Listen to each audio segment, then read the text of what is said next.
नमस्कार, आप देख रहे हैं सिटी पोस्ट लाइव और मैं हूं आपके साथ शिप्रा। शुरू हो गया है छठ पूजा का पावन दिन, यानी सूर्य की उपासना के बेहद खास दिन, जिसमें न सिर्फ उगते सूरज की बल्कि डूबते सूरज की भी पूजा की जाती है। जब सूरज की किरणों से घाट घाट पर बिखर जाएगा अमृत, हर अर्घ के साथ कटता चला जाएगा आपका दुख और पूरी हो जाएंगी आपकी सभी मनोकामनाएं। तो चलिए सबसे पहले जान लेते हैं क्या है इस पर्व की महिमा। मन्नतों को पूरा करने का दिन, छठ माँ और सूर्य के आराधना का दिन, उगते सूरज संग डूबते सूरज के पूजा कर उनसे वरदान मांगने का दिन, भगवान के दिए गए चीजों का शुक्रिया अदा करने का दिन। छठ पूजा सूर्य की उपासना और माता षष्ठी की भक्ति करने का एकलौता ऐसा पर्व है जिसमें न केवल उगते सूरज की बल्कि डूबते सूरज की भी उपासना की जाती है। इस महान पर्व की तैयारी भक्त दिवाली के बाद से ही शुरू कर देते हैं, और करे भी क्यों ना, कहते हैं इस पूजा में हुए एक छोटी सी चूक उनकी पूरी मेहनत पर पानी जो फेर देता है। ऐसे में भक्त अपनी तरफ से देवी को खुश करने में कोई कसर नहीं छोड़ते हैं। कार्तिक शुक्ल की षष्ठी के दिन आने वाला यह पर्व 4 दिन का होता है। पहले दिन यानी चतुर्थी को आत्म शुद्धि के लिए भक्त केवल अरवा खाते हैं, यानी शुद्ध आहार लेते हैं। इसके बाद आती है पंचमी। पंचमी को भक्त स्नान के बाद पूजा पाठ करते हैं। उसके बाद शाम को गुड़ और नए चावल की खीर बनाकर चांद के उगने के बाद कुंवारी कन्याओं और ब्राह्मणों को खाना खिलाकर इस खीर को प्रसाद के तौर पर ग्रहण करते हैं। इसके बाद आता है सबसे अहम दिन यानी षष्ठी, जिस दिन होती है सूर्य की उपासना। इस दिन भक्त पूरे दिन उपवास रखते हैं और माँ की पूजा के लिए हर पकवान बनाकर और 7 तरह के फल को दौरे में भरकर नदी या तालाब के किनारे जाते हैं। यहाँ गन्ने का घर बनाकर दिया जलाते हैं और डूबते सूर्य को अर्घ देते हैं। ये अर्घ कमर तक पानी में खड़े होकर दिया जाता है। सूरज ढलने के बाद भक्त घर आते हैं और फिर होता है जागरण। सप्तमी के सुबह भक्त फिर से नदी या तालाब के तट पर इकट्ठे होते हैं और फिर दिया जाता है उगते सूर्य को अर्घ।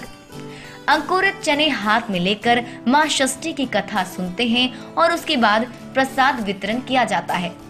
फिर सभी अपने अपने घर लौट आते हैं। व्रत करने वाले इस दिन पलायन करते हैं। सूर्य उपासना और छठी मैया पूजा के इस पर्व का इतिहास बहुत ही पुराना है। पुराणों में ऐसी कई कथाएं हैं जिसे मां शक्ति संग सूर्य देव की पूजा की बात कही गई है। फिर चाहे त्रेता युग में भगवान राम हो या फिर सूर्य के समान पुत्र कर्ण की माता कुंती, छठ पूजा को लेकर परंपरा में कई कहानियां प्रचलित हैं। तो कौन कौन सी है वो कहानियां, चलिए आपको दिखाते हैं। छठ पूजा यानी सूर्य पूजा आस्था और उल्लास का अद्भुत पर्व। डूबते सूर्य और उगते सूर्य के बीच निष्ठा और प्रेम की कल कल धारा है छठ पूजा। छठ पूजा को लेकर परंपरा में कई कहानियां भी चलती आ रही हैं, और आज हम आपको वो सारी कथाएं सुनाएंगे और बताएंगे इस पर्व की महिमा। कहते हैं सूर्य और षष्ठी का यह पर्व शुरू हुआ था त्रेता युग में। भगवान राम जब लंका पर विजय पाकर रावण का वध करके अयोध्या लौटे तो उन्होंने कार्तिक शुक्ल की षष्ठी को सूर्य देव की उपासना की और उनसे आशीर्वाद मांगा। जब खुद राजा राम भगवान सूर्य की उपासना कर रहे थे तो भला उनकी प्रजा कैसे पीछे रह सकती थी। उन्हें देखकर सबने व्रत रखना शुरू कर दिया और पूजा करना शुरू कर दिया। कहते हैं उसी वक्त से छठ का पर्व मनाया जाता है। महाभारत का एक प्रमुख पात्र है कर्ण, जिसे दुर्योधन ने अपना मित्र बनाकर अंग देश का राजा यानी आज का भागलपुर का राजा बना दिया। भागलपुर बिहार में स्थित है। अंगराज कर्ण के विषय में कथा है कि वो पांडवों की माता कुंती और सूर्य देव की संतान है। कर्ण अपना आराध्य देव सूर्य देव को मानते थे। ये नियम पूर्वक कमर तक पानी में जाकर सूर्य देव की आराधना करते थे और उस समय जरूरतमंदों को दान भी दिया करते थे। माना जाता है कि कार्तिक शुक्ल षष्ठी और सप्तमी के दिन कर्ण सूर्य देव की विशेष पूजा किया करते थे। अपने राजा की सूर्य भक्ति से प्रभावित होकर अंग देश के निवासी सूर्य देव की पूजा करने लगे। धीरे धीरे सूर्य पूजा का विस्तार पूरे बिहार और पूर्वांचल क्षेत्र तक हो गया। पुराण में छठ पूजा के पीछे कहानी राजा प्रियव्रत के लिए भी कहा जाता है। कहते हैं राजा प्रियव्रत के कोई संतान नहीं थी। जब ऋषि कश्यप ने पुत्र की प्राप्ति के लिए यज्ञ कराकर उनकी पत्नी मालिनी को आहुति के लिए बनाई गई खीर दी। इससे उन्हें पुत्र की प्राप्ति तो हुई, लेकिन वो पुत्र मृत पैदा हुआ। पुत्र को लेकर राजा नदी के किनारे गए और पुत्र वियोग में प्राण त्यागने लगे। उसी वक्त एक ज्योति युक्त विमान पृथ्वी की ओर आता दिखा। नजदीक आने पर सभी ने देखा कि उस विमान में एक दिव्य कृति नारी बैठी है। देवी ने प्रियव्रत से कहा, मैं ब्रह्मा की मानस पुत्री हूँ।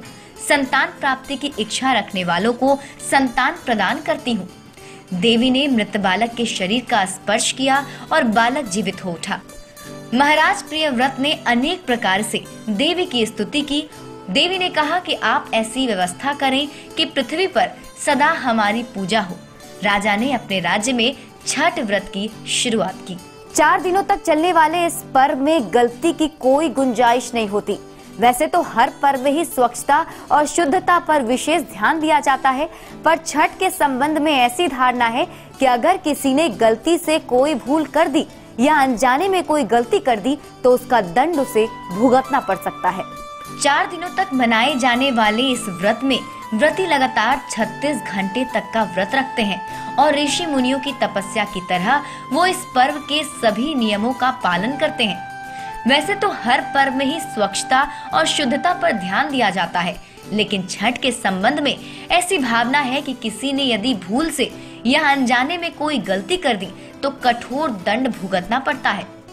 इसलिए छठ की पूजा में भक्त पूरी सावधानी से पूजा करते हैं और पूजा के लिए लाए गए फल और फूल अशुद्ध ना हो पाएं, इसका विशेष ध्यान रखते हैं।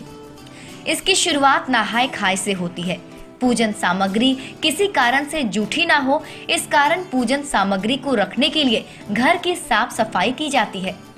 अगर पूजन सामग्री जूठी या अपवित्र हो जाए तो पर्व खंडित हो जाता है और इसे अशुभ माना जाता है। नहाय खाए के दिन सभी व्रतधारी जमीन पर सोते हैं। घर में सभी के लिए सात्विक भोजन बनता है। दूसरे दिन पूरे दिन व्रतधारी व्रत करते हैं। चंद्रमा निकलने के बाद व्रतधारी गुड़ की खीर का प्रसाद खाती हैं। इसी दिन कद्दू की सब्जी विशेष तौर पर खाई जाती है। स्थानीय भाषा में इसे कद्दू भात भी कहते हैं। कद्दू भात के साथ ही व्रतधारियों का 36 घंटे का अखंड व्रत शुरू हो जाता है। इस दौरान व्रतधारी जल ग्रहण भी नहीं कर सकते। चौथे दिन सुबह उठकर उगते सूर्य को कंदमूल और गाय के दूध से अर्घ देकर व्रत संपन्न होता है।